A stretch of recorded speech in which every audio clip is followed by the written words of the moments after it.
Welcome, everybody, to another episode of Jabroni Drive. On this week's episode, Damien, Breeze, Bayley, Piper, Niven, Cody, Rhodes, AJ Styles, Sami, Zayn, Chad, Gable, Bianca, Logan, Will this be the greatest episode of Jabroni Drive yet? I think so. Timmy, what do you got to say to all the Schmidt-Lavelle-ites out there? Tom, everyone knows that listening to Jabroni Drive is just...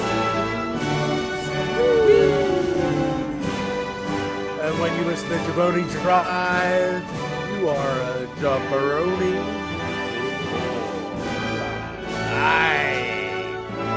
I love it.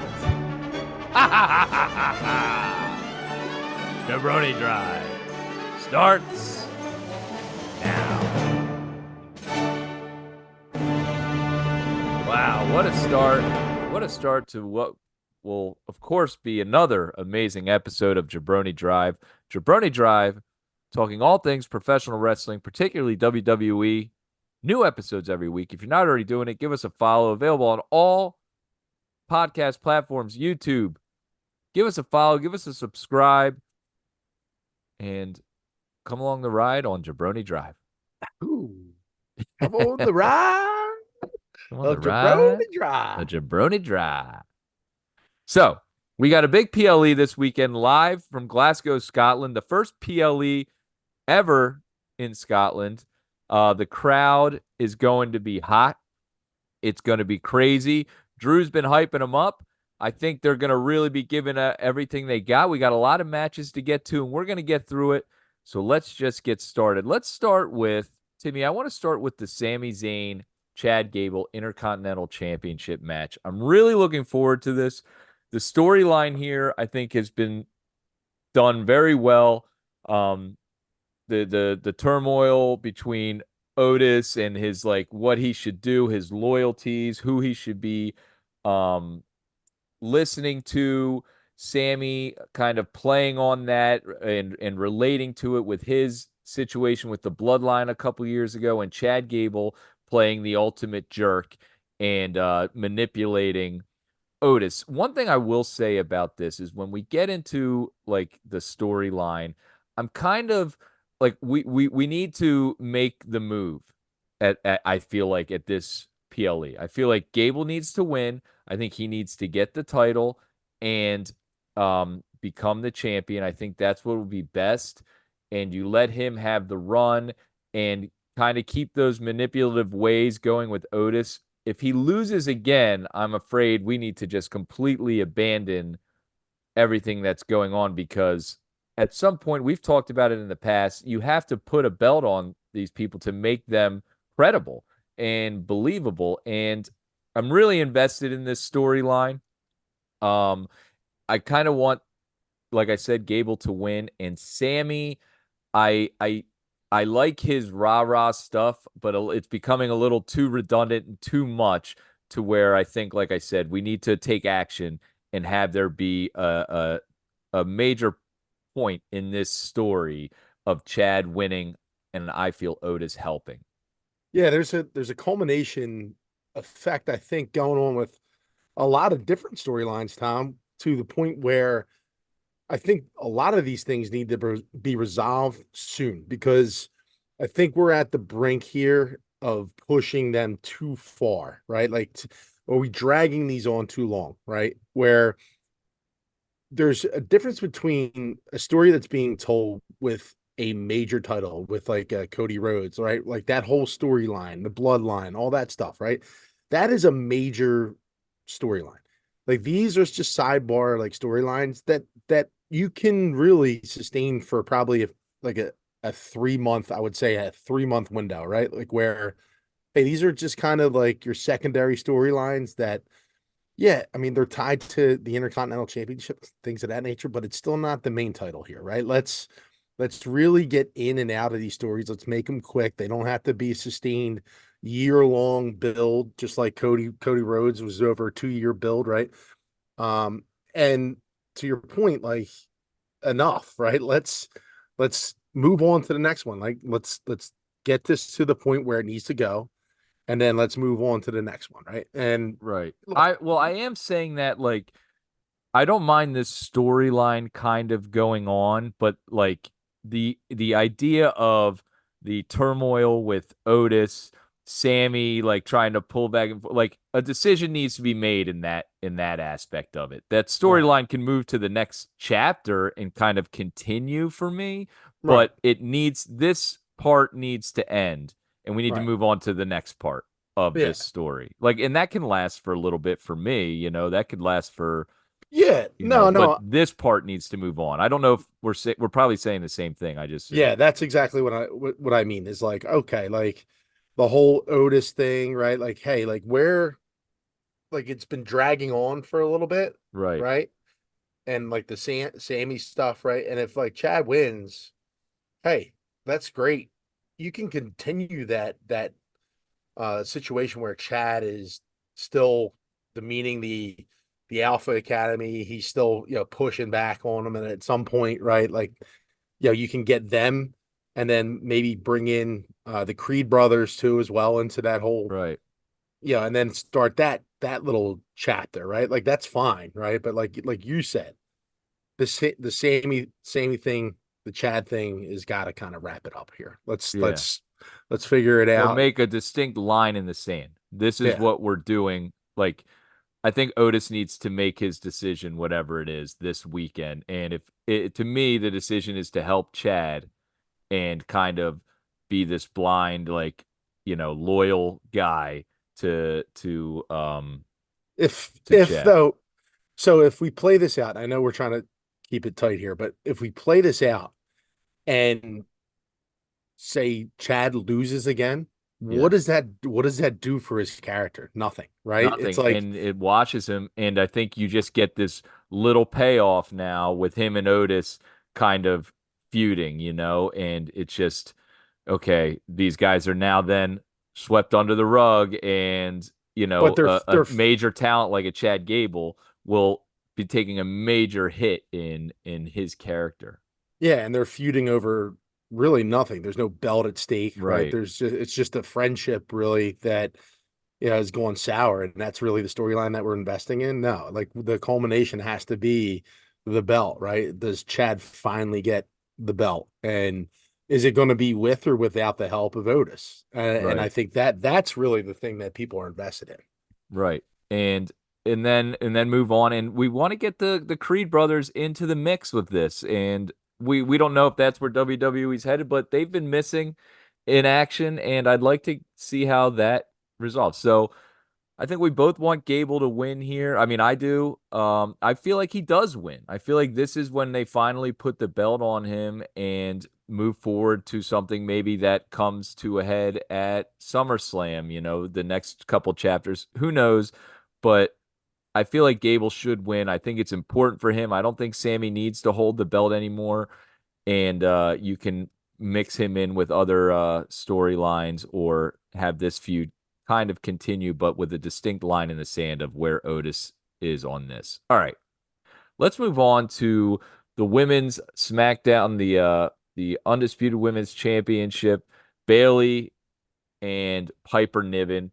I liked I liked Piper Niven's promo this week. I'm a fan of Chelsea Green. I feel like her character is funny and annoying. Um, this match in Scotland, Piper Niven, hometown. This is one of these matches, and we're going to be talking about a couple of them that they're giving her this platform in front of her crowd, her people, and it's going to get the crowd hot. It's going to be cheering for her. I don't think I think you with Piper Niven, you keep the belt on Bayley. We've talked about in the past, it's Tiffy time. I think Bayley, the face, needs to lose to someone that's quote unquote a bad guy, a heel, even though she's super popular. I think eventually when Bayley loses, it should be to Tiffany Stratton and have the belt on Tiffany Stratton because I love me some Tiffy. And I think this will be a good match. I think Piper will be able to showcase her strengths. Kind of show her ability as far as the power and the devastating moves she can do in front of that hometown crowd. It should lead to a nice hot audience and them being invested in it. And I think at the end, Bayley comes out with a clean win, and then we move on, and she then will go on to another storyline with who knows, but I'd like it to be Stratton. Yeah, it's nice what they're doing. They're trying to showcase again someone new in the women's division here. But I just don't see that type of run in Piper yet. I just don't see enough talent there to warrant a title stretch here for her. I do look, we already have um Nia Jackson, that Oh type of yeah, Nia dominant. Jax. Yes, sorry, I forgot about that. She has the SummerSlam match. I forgot Yeah, about that. and we already have her as a dominant like female force in that division. Not saying it's just you couldn't have two because those two forces would be interesting to see in a match, but um Bayley is just right now. I think you run it with her, and I like the plan that you have in place, Tom, with moving forward with Tiffany Stratton. Yeah, and that could be maybe even further down the line, but because I forgot about Nia, but I think Bayley, like, especially if you were to take the belt off of her now, I think it lessens the title and doesn't give it that prestige because it's changing hands, Hmm. fairly quickly after the WrestleMania event. Like, I feel like Bayley is a player that you can have hold the belt for a sustained amount of time and it kind of keeps it elevated. Where Piper, if you take it off Bayley right away without developing Piper's character enough and this thing, this match has been thrown together. It's not like a storyline or anything that you switch belts and it would lessen the title to me if Right. Piper were to win. And I'm not saying that because Piper's not a good, blah, blah, blah, but it's just she's not on that level yet. All right, let's move on, and we're going to talk about kind of a similar topic, and it's the women's triple threat tag team match: Bianca Belair, Jade Cargill versus Shayna Baszler, Zoe Stark, Alba Fire, and Isla Dawn. Where you got two homegrown talents again getting to showcase themselves. Um, they get Zoe Stark, who we're a fan of. We like Shayna Baszler. I think has had a couple nice matches and um, seems to be working for the WWE, putting over wrestlers like the Underground match at Battleground on NXT. And then you're developing Jade Cargill still, and this gives her a chance to showcase her strength again and develop that in ring to where she is going to be a singles competitor eventually. But I think this is going to be a long run for Bianca and Jade, and they become like the all-time women's tag team champions, and it's a great crew to do that. I have them winning this match, and again, we're showing Alba Fire and Isla Dawn keeping that crowd hot, the homegrown talent, and they are cheering for them in the meantime. So they get to showcase an up and coming group and keep the belts on Bianca and Jade. That's where I see this one going, Tim. Yeah, I don't have much more to add to that, Tom. I think you're spot on with this. Yeah, you're not going to take down Jade and Bianca at this PLE. They're just I think they have a lot of plans for these two. And that's risking, with if you're going to take the belts off of them, I think you're risking that storyline development with, potentially like a split or, like a long reign, like you said, where you can have Jade and Bianca become like mortal enemies, which would be incredible to see. Yeah. And you get to develop Jade. She's still, I don't think, ready for that singles run. And the more she gets to be in that ring and hear the crowd and learn how to work with them and get a little bit more fluid with that power and her look, I mean, she's almost there, I feel like. I feel like, throughout the end of this year, she could really ramp it up and become this like, wow, this is quite a star. Mhm. Um, So big news this week and a lot of talks, and I want you to kind of take the lead on this one, Timmy, because you brought it up before the show. Um, let's talk about the way that the Braun Breaker Ricochet story kind of has unfolded, what happened this past week on Raw, and then the big talking point is Ricochet's contract. A lot of rumors out there as to what is going on, and he wants to leave the company. But you go ahead. I want you to talk about like kind of what's been going on and where we think Ricochet is going, or what's best for Ricochet. It's really, I think it's a pretty interesting dynamic because really, and this is two part here because Ricochet has really been kind of has been thrusted really kind of into the spotlight over the course of like the last 6 weeks, I say, or so. But like he's had some really, really good matches, right? And the one thing that we've always said about Ricochet is that he's tough on the mic. Like that character, just like development has never really been there for him. But like the way that he delivers a match, the way he wrestles, he's a high flyer, right? He executes moves that you just don't see every single day. And we compared it a little bit to Will Ospreay, where like you see that all the time when Will Ospreay like wrestles, right? But like you break these moves out every so often, and you save them for big matches like the Logan Paul spot in that TLC match, right? Like that was incredible. Like He's he's very done viral. A lot of viral stuff from Ricochet. right, and like I say, it's two part because he's been in the news too as well because he's also the fiance of Samantha Irvin, who has Right. been getting kudos after kudos, like about how she handles. And then like, look, he gets the speed championship, right? He gets that belt put on him, and he kind of gets thrust again into the spotlight. And then all of a sudden, he's I'm done. I'm moving on. Like I'm leaving my wife, essentially, like who I get to travel with every single. It just kind of seems weird, like the timing, right? And then he's in this little spotlight with Braun Breaker, who is the next up and coming thing. Like he's doing a program with him. It's just strange, right? But like the one Yeah. thing, if he does leave, I mean, it's not like they're losing a ton, right? Like I don't think he should have a title or he should have like some sort of run as like the Intercontinental Champion or anything like that. I just don't think he warrants that.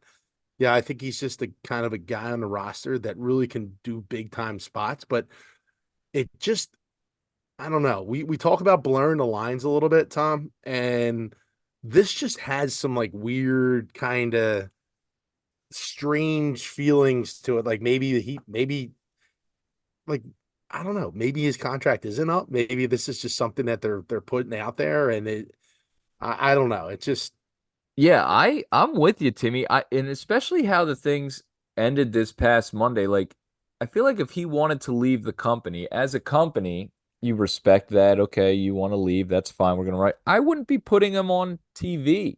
I'd say, okay, you're gonna leave. I wouldn't be like, ironically enough, this week with Braun Breaker is kind of the most I've wanted to see now what Ricochet will do.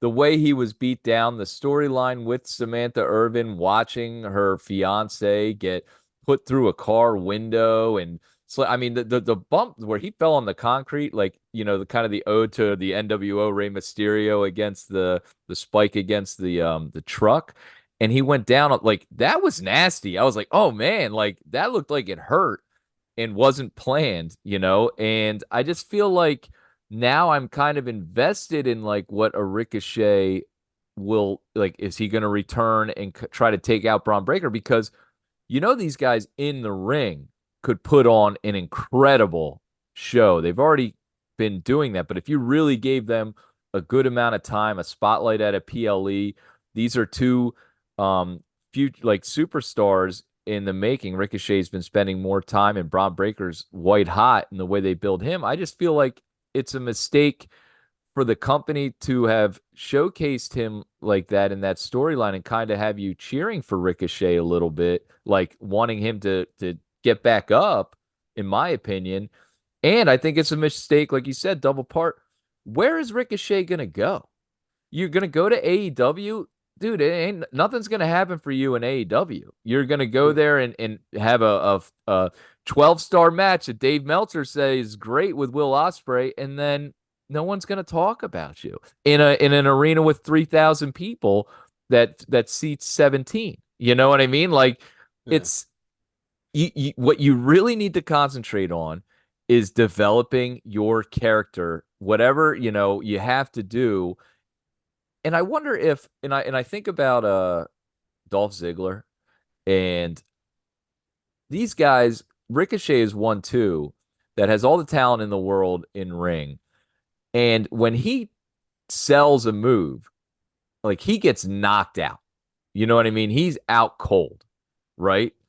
And they do a great job of selling. I'm wondering if like sometimes they're like too much being knocked out cold and it hurts their character a little bit where there's not that like they get devastated too early. If that makes sense. I don't know why, but like I think about it and I'm like Ricochet takes a spot and then is just on the ground, like looks completely unconscious. Where I feel like if he took a spot and then kind of was still like trying to get back up to his feet, it looks like he can't take a punch sometimes, if that makes sense. And I feel like that might hurt his overall character as far as when he's got a beef with someone, I'm going to come at you. It's like, well, they're going to knock you out, dude. Like you're going to fall short again. And part of that is him losing too and not winning enough, I guess. I don't know. Yeah, I mean, I don't know. This is the biggest stage, that he has to work within, and it's not like he's been buried. Yeah. He's been involved in storylines. He's been in really good matches, like with just recently with Andrade, and like he's been Him and Ilya Dragunov had an incredible match in the King of the Ring tournament. He's been you know featured with Logan Paul. He always kind of mm, gets a feature at a Royal Rumble. Like, mm, and it's unfortunate that he's not the top guy for him. Like maybe he feels that way, but he's just kind of the type of guy that would have to like, get it in time, like a Kofi Kingston almost. Like he like you pay your dues. Even Rey Mysterio was, not the top champion until years later in his career because he just doesn't possess that draw as the character. I don't know. It's yeah. I feel bad for the guy if he's like, but you But got to like do something. at the same time, dude, not everyone is going to have a title run. Like Yeah, there's only one you're Roman Reigns, and you're you're a professional wrestler. This is the business that you chose in, to be involved in, and it just doesn't work out that way. I mean, there's what one, two, there's four main belts, yeah. right? It's like I don't. What do you exactly want, dude? Like you're not really the top guy, and I think everyone knows that, you know. Yeah, and instead Um, of trying to figure out how do I get there, how do I get there, how do I get there, which to us seems to be character development and really getting people interested in you winning this match, your thought would be to go to a different company. I mean that people have done that, McIntyre and Cody, but they were like the first ones to do it. So or this now or this could just be a total ruse, you it know. could be. That's where I What think after Monday, he can't be leaving the company. And then this guy, I mean, they just put out some BS about this guy in NXT now. What's his name? Ethan Page, who was like, Yeah. "Oh, I'm not under contract. I can go wherever I want." And just shows up on NXT. So like, there's kind of been some misdirection with the WWE in their people, and that's a case in point there. Like where, hey, they put out that maybe he's not, he's just some random guy that's showing up at NXT, and then all of a sudden he has a title shot against Trick Williams, right? It's like is this kind of the misdirection that they're going with Ricochet? So And we'll see it. also the development with Impact wrestlers being involved Hmm. on NXT's product and kind of the relationship that WWE is forming with them. Yeah. And maybe just something to think about. Is there a possibility you know, a working relationship with another company like an Impact? I mean, I could see him going there Hmm. and being a draw for them and kind of that's something like to think about. And maybe they're now under the umbrella of a TKO WWE. Like there's something in the works there. Mhm. Nick Namath is there, aka Dolph Ziggler, and several former WWE wrestlers, and they just had their women's knockout champion fight the NXT champion. Just something maybe could all tie together, but we'll be keeping an eye on the Ricochet situation. And it's an interesting thing to think about. What is best for someone's career if they don't seem to be getting what they want? All right, let's move on. And let's talk about someone that's come in and been white hot. And it's kind of the two sides of this that we were just discussing. When you talk about an LA Knight, a guy that's been in the business for 20 years, and his go against Logan Paul, who is just this young, maybe like the best talent in the WWE right now. We talk about him a lot and the things he can do, social media, his next level thinking, his future thinking with the camera shot at the PLE in Saudi Arabia, and then LA Knight, who paid his dues, developed a character, stayed with it, went through it, and now gets his shot and hits it out of the park. These two are now feuding against each other. The promos, the back and forth. I love this. I think this is all leading to SummerSlam. What are your thoughts on like Logan Paul's promo? I thought this weekend where he's dissing LA Knight and talking, I thought was incredible. It's just this guy has it. We've said it 100 times, but he hits it out of the park. You're invested in him. He's got the in-ring talent, and he brings that cachet. And LA Knight is. I'm loving this feud, Timmy. Where do you think is the right way to go with this? Is it for LA Knight eventually to take down Logan Paul, or does Logan Paul hold the title even longer, United States? Yeah, I'm kind of torn on this thing because I mean Logan Paul, man, he's been really good with just in ring on the mic, just with the belt. I mean, so is LA Knight, and we've complained, not complained, but we've kind of pushed on this show about rewarding LA Knight with some type of title run because he has really delivered, right?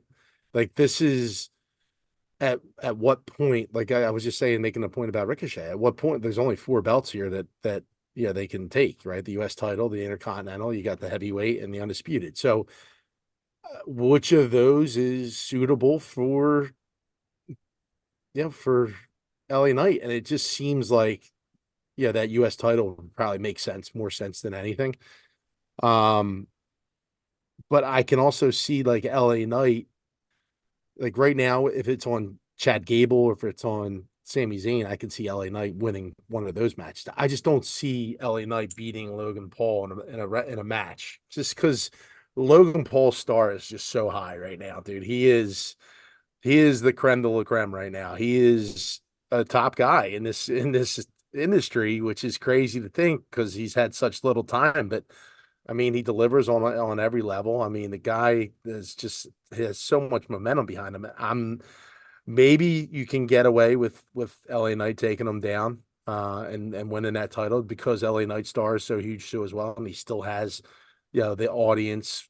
He still captures that audience, demands their yes and their chants and all that stuff. So I mean, I could see it going either way. Can I throw an idea by you here? We've talked a lot What about we do, Tom. That's what we do. we've talked a lot about how it's important for someone to hold the title. It gives that it makes every title match, the longer someone holds it, a little bit more. There's a little more intensity with it. There's a little bit more on the line, it seems like. And Logan Paul's held it for a while. I wonder if there's an idea here of these two feuding and the title kind of going back and forth between them, where maybe a Logan or a LA Knight gets the championship at SummerSlam, and then at the next PLE drops the championship, and then at another PLE they go again and he wins it back, and then the title is only on two guys and they kind of flip it back and forth instead of it going from person to person to person to person. It's just only two guys are holding it and they Just kind of go back and forth and develop that kind of rivalry. yeah, just like a feud. That would be kind of cool. It beats something like, where it's not like the belt's going to all these different people, but it keeps them, in the chase. You get a payoff, but then you have the chase still, and that could go for a couple months. Yeah. Yeah, no, I do like that because the one story that I don't like is when it's so lopsided where you have two wrestlers going against each other and yeah, like we saw with Cody and Seth, right? Cody wins all three, right? Um, we did get the Cody um uh, um Beast Incarnate. What was my brain? Brock Brock Lesnar. Lesnar, yeah. Yeah, we got that trilogy, which is great, but like there was no belts really exchanging back and forth there. This is something that I would never suspect or I don't even remember even if I go through my brain in history, I don't recall a belt switching hands that consistently over a course of like a 3 month span between the same wrestlers. That would be interesting. Yeah, right. And it's like they're kind of fighting over this thing. And then it can culminate in this is it. This is the match. You two are go like in a cage or a ladder or a Yeah. cell or whatever. The winner, this is it. And you guys will not be getting another opportunity at this title and we'll move. You know what I mean? So just something different where it still keeps that prestige of the title. And just a little thought. I think when Stone Cold was going for the IC title with Owen Hart, there was some kind of back and forth, but I think that was due to the neck injury with Stone Cold. So it wasn't like he lost. And so I feel like LA could eventually win it, and then Logan wins it back via cheating, and then they go again, and it is you can get three matches out of it, and someone can win and lose and win and lose, and it's not like it's really I don't hurting anybody. I can never see him being a face at all. Logan Paul. I just can't say it. Yeah, it would be an interesting thing. Like it would really take a lot of work, and maybe he doesn't ever have to be. Yeah. No, I mean there's guys that have been always heels, right? And I think that's fine. Because I think he's something that's needed. Um, but I just can't see it because him in LA, I mean, they kind of have this similar type of like personas, right? The way that they handle the crowds and stuff like that. Obviously, LA Knight has leaned more into it, right? Where he's become more of a face, Right. but um, it'll be an interesting dynamic seeing these two against each other. It'll be fun to watch. Absolutely. All right. So let's get to the championship, the heavyweight championship, and the undisputed WWE championship. We'll do Cody Rhodes versus AJ Styles. We'll do that one first. And they're facing off in an I Quit match in Glasgow. And the first match was awesome. Hot crowd, great match. 5 stars by Dave Meltzer. First one in AJ Styles' career. This second one, the way they build it up with AJ's fake retirement, the turn, which we both kind of saw through, and then now just getting more and more personal. This match, Timmy, the more I think about it, this I Quit match, the I Quit match is tricky. As a wrestler and as I guess just as a competitor in general, there's nothing that I would really ever make me want to say like I quit. Like it would really be like if we're doing this, I'd be like, man, I don't want to be the one that says I quit. You know what I mean? So it's probably a tough pill to swallow if someone has to do it. And I think I have a way around that. And there's been a lot of QR codes and a lot of leads to this. Is this where Uncle Howdy makes his debut with his gang of characters and they just wreck shop and take everyone out, ending the match and creating this chaos to where no one has to then say I quit, and to kind of protect both wrestlers in that way. Well, we started out the show here, Tom, talking about the culmination of certain things and how they need to end, and that was one of them. That I feel like there has to be something that happens because I mean, are we really going to keep on dragging this on with QR codes and just different coding and messaging and just it's been a long time here now. Like I think it's Long time enough. to yeah, it's Payoff time here. to yeah, we need to pay off. And that I think we talked about it last time at the last PLA is like, hey, is this when they're going to show up, right? And now's a better time than ever because yeah, there'd be a nice little some juice behind it. And like I said, we said on the last show, it better pay off because there's a lot of time, a lot of stuff that's being invested into this thing. So they better come and they better come correct because if it fails, it's not going to be good. It could be an all timer because this Yeah. is this is all tied back to Bray Wyatt, and if it's a way to honor him, they better do it right. So that's my contribution I to. agree with you. Do you see that this could happen at this one, or do you think that this would I be a just straight it's up weird. match? Well, no, because it's you don't really in all these QR codes, you don't really get an idea of where they would actually enter. Like there's nothing that's tying to any other wrestlers or there's Right. There's really no one that's like it seems targeted. yeah. So I think in general, they just would make it why not with the undisputed title? Why not go after the biggest draw, right? And have the most eyes on the product. So like everyone's gonna depending on who's watching, right? Some people tune in for certain matches. Everyone's going to watch the undisputed title match, right? You're going to have the most eyes on the product at that time. I think when you're going to unveil this, yeah, this Uncle Howdy situation, I think it might be best to do it, when the eyes are on the product the most, and I think that would be your opportunity. Yeah. So I think this is the time. There's been like some jumble words in their QR codes, and one of which says if you was June 15th, which will be the date of this PLE.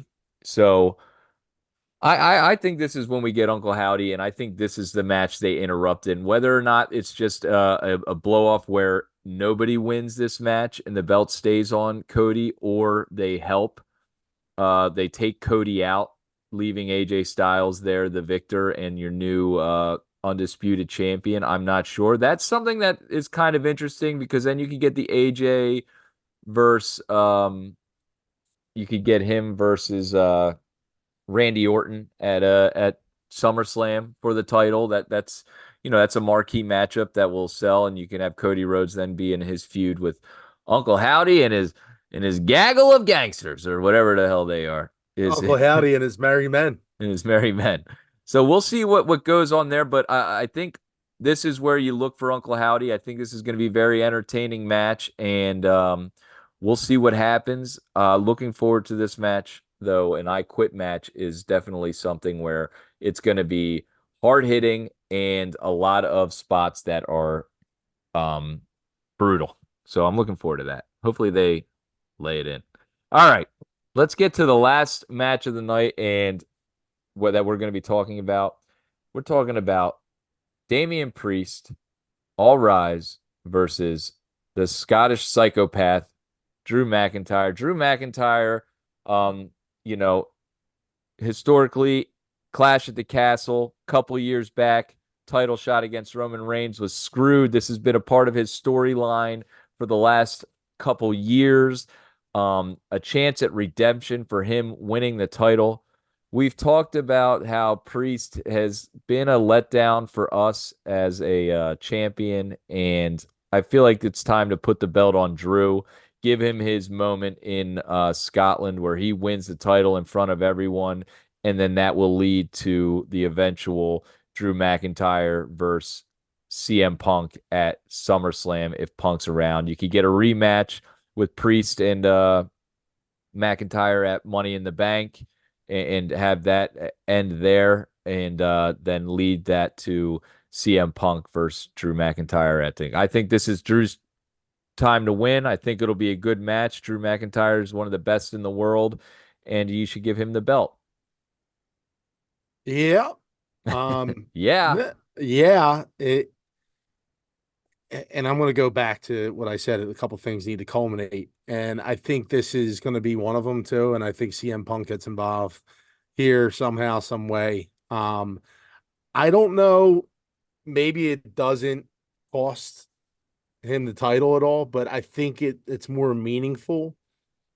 Where Drew has the belt, and then that CM Punk thing really starts to kind of play in because you're talking probably, and again, I don't know when he's coming back from injury, but you would assume that SummerSlam is probably a A target target. date, Yeah. right? So, him having the belt, CM Punk maybe indirectly, costs Damien the belt, right? And then maybe he has to make it up to himself for allowing Drew to get the belt somehow, some way, right? Like where now it's just, it's time that he takes on his own accord to try to not take that belt off of Drew now that he's the one that basically gave it to him. And you can play that storyline up a lot, where CM Punk is telling Drew basically, I'm the one that got you the belt. Like now I'm going to take it off of you. That type of Right. situation leading up. I mean, because look, we've seen all the talking, the shit on Twitter. It's just been nonstop CM Punk and Drew, whereas the Damien Priest thing has been basically secondary, to the storyline.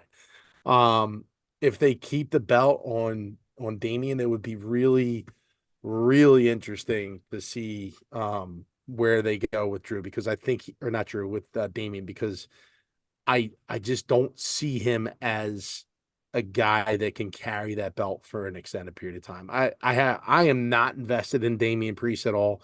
I think the true storyline is when Mommy comes finally back and realizes that the Judgment Day has basically been decimated. There's no belts, there's nothing. It's kind of barren, right? This whole live thing.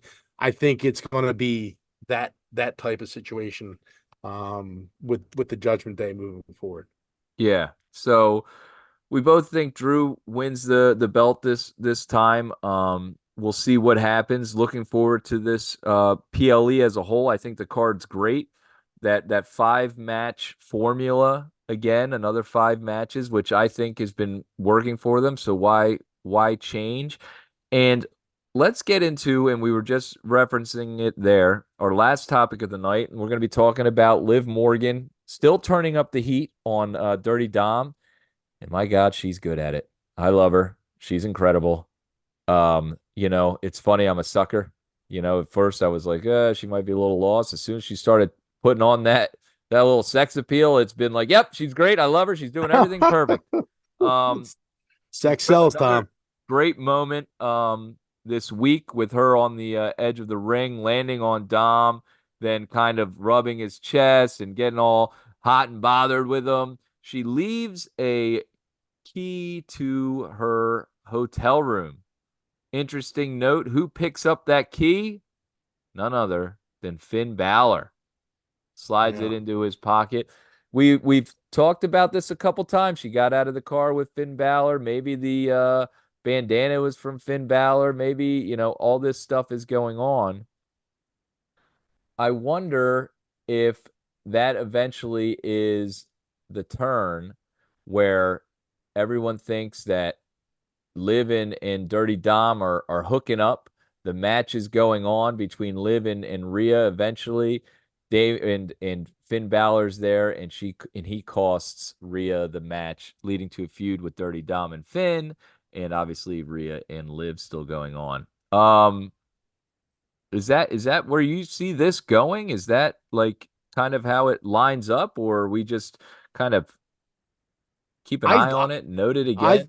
I really do love all the angles that they're creating with this thing because I mean, meanwhile, too, Liv, what we thought, when I think she lost to Becky Lynch, right? And For what, the Battle we're Royal? She was the last one eliminated, and Becky won the right, title. right. We said like, we're not sure if Liv can handle the title, right? And she's had it now. Not many matches, obviously, but I mean, the way that she's becoming mainstream and the way she's involving herself in this storyline has really been, good for her character and good to see, um, that she has that sustainability. We talk about that a lot too, as well, as a main player in this women's division. So, um, her interactions with Dom and with the Judgment Day and several other wrestlers that we're seeing, just suggest that she can do this and she can really deliver on that character build, that character development that we always talk about. And yeah, I think you suggested a couple different things there about where it goes. I kind of just I'm along for the ride here, Tom, and Right. I'm enjoying it. The Finn Balor thing is a nice little wrinkle because it kind of gives you an out as to, do you really want to separate Mommy and Dom? Do you really want to go down that, because they've been so good together? Right. Um, so I think you can go either way with that storyline, but it'll be. I think the ultimate thing here is leading to the breakup of the Judgment Day, and whatever the hell Carlito is doing. I mean, what is Yeah. What are we even he's doing here with that? like, it's like the trade for the listen, we'll trade you this guy for this guy and we'll throw in a bag of balls. He's like the bag of balls He's the bag of balls. you throw Ah. in. You know what? Um, we love this storyline and all these little storylines that they have going on. It's cool to see all the different angles as far as the Braun Breaker, LA Knight and Logan, Cody, AJ Styles, Uncle Howdy, obviously Chad Gable, Alpha Academy, Sami Zayn. This with a bunch of wrinkles in it as well. Very interesting stuff going on here, and a great time it's been to be a professional wrestling fan and a WWE fan. And kudos to Liv Morgan for taking her opportunity and elevating herself into that main event category of the women's division. All right, Yeah. Timmy, that's going to bring us to the end of yet another great show, Jabroni Drive. Um, Great PLE lined up for this weekend. We're excited. We're going to check it out. We'll be covering all that next week. The Fallout. Before we go, Timmy, is there anything you got to say to all the Schmidt and Lavellites out there before we sign off? Tom, just that when y'all listen to Jabroni Drive, you are a Jabroni. Or live. New episodes every week. Jabroni Drive available on all podcast platforms and YouTube. Be sure to give us that follow, that subscribe. Enjoy the PLE this weekend live from Glasgow, Scotland. We'll see what happens, and we'll cover it all next week on a new episode of Jabroni Drive. We love you. Until next time, for Timothy Schmidt, my name's Tom Lavelle. Peace!